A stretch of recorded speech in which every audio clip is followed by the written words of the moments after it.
We have given another example. Let's check what we're supposed to find. We're supposed to find R1. Okay, this is R1. I have this arrow over here, so it means I have to find I1. Okay, and I have to find this current. Okay, so this is the current I12. Okay, why this is I12? Because total current is going to split into three currents. We are going to have I1 over here, I2 over here, and I3 over here. So I1 and I2 will go through these two resistors. They are going to meet at this point, this node, and they are going to go together to the ground. Okay, so this is current I12. Okay, so these are the things which we're supposed to find. So we can also find R total. Okay, so R total we can find right away, basically. And before I'm going to find R total, let me just remind you that anytime you see this notation, it means that we have voltage source connected over here, and because this is positive number, so this is it means that positive terminal is connected to this point and negative is connected to the ground. This is basically what it means. Positive 64, it means that positive terminal of the voltage source, okay, is connected to this point, and voltage source has 64 volts. Okay, so the current is going to flow from the positive terminal through the circuit and will get back by ground to the negative terminal. We are using the conventional current flow. So R total is equal voltage source over I total. This is my I total. Okay, this is the total current which will go through this circuit. So if voltage source is equal 64 volts over 100 microamps. This is equal 64 divided by 100 exponent 6 negative equals 640 kilo ohms. Okay, so this is my total resistance. Next, I'm going to find the currents which go through these two resistors in order to find current which goes through resistor R1. So what I would do, simply write I2, current which goes through resistor R2, is equal VR2 over R2. Let me remind you that this is the parallel circuit, and in parallel circuit the voltages are the same. So my VR2 in this case is equal 64 volts over R2, which is equal 4 mega ohms. Okay, this is very simple calculation, but let's practice calculator. So I have 64 divided by 4 exponent 6. This is equal 16 microamps. Okay, so this is the current which will flow through the resistor R2. Next, I'm going to find the current I3. I3 is VR3 over R3. This is equal 64 volts over 1 mega ohm. Okay, again, this is very simple calculation, but let's practice the calculator. 64 divided by 1 exponent 6 equals 64 microamps. Now, in order to find I1, I'm going to use KCL. KCL says that I1 plus I2 plus I3 is equal I total. Okay, but I2 we found, I3 we found, so we have to find I1. I'm going to move I2 and I3 to the other side of the equal sign. So let me write this down over here. I1 is equal I total minus I2 minus I3.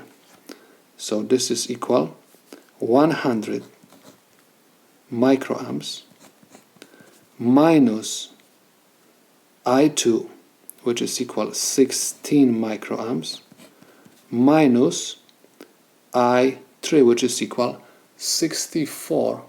Let me write this down over here. 64 microamps.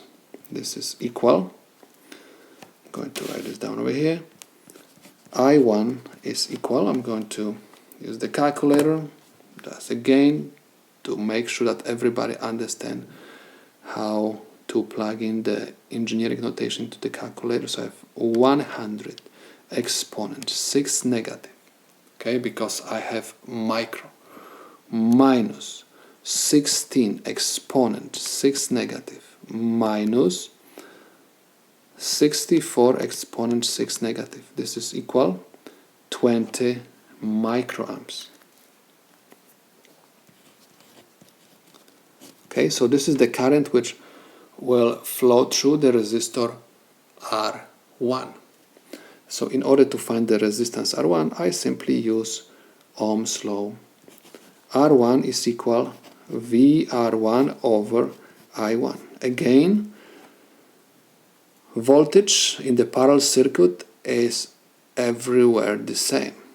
Okay, so if I have voltage source equal 64 volts, it means that I have the same voltage across each resistor. That's why I'm going to write over here 64 volts over I1, which is equal 20 microamps.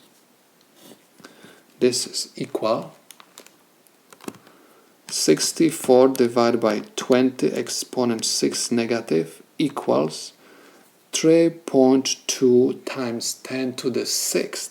It means this is 3.2 mega ohms. 3.2 mega ohms. Now, we found R1, we found I1, okay, we found, so far this is basically what we found, right? We found I3. So next we're supposed to find I12. Okay, I12, this current. Okay, I12 is equal I1 plus I2, where I1 is equal 20 microamps plus I2, which is equal 16 microamps. So I have 20 microamps plus 16, this is equal 36 microamps. Okay, so this is my current I12. Okay, so now we're supposed to, maybe we don't supposed to, but it's good to check if our answers are correct. So what I'm going to do right now, I'm going to find the total resistance, okay, total resistance using the following formula, just to check if the value of resistor R1 is correct. If this value is correct, I'm supposed to obtain R total equals 640 kilo ohms. So I have 1 divided by R1 plus 1 divided by R2 plus 1 divided by R3. This is equal 1 divided by, open parenthesis, 1 divided by R1, we found this is 3.2 mega ohms, plus 1 divided by R2, which is equal 4 mega ohms, plus 1 divided by R3, which is equal 1 mega ohm. Okay, equals. So if R total is equal, use the calculator. So if 1 divided by, open parenthesis, 1 divided by 3.2 exponent 6, because this is mega, plus 1 divided by 4 exponent 6, because this is mega again, plus 1 divided by 1 exponent 6, because this is mega as well. This is equal 640 kilo ohms. 640 kilo ohms. Okay, so basically, if you are going to compare this value, okay, with this value, you will see that they are identical.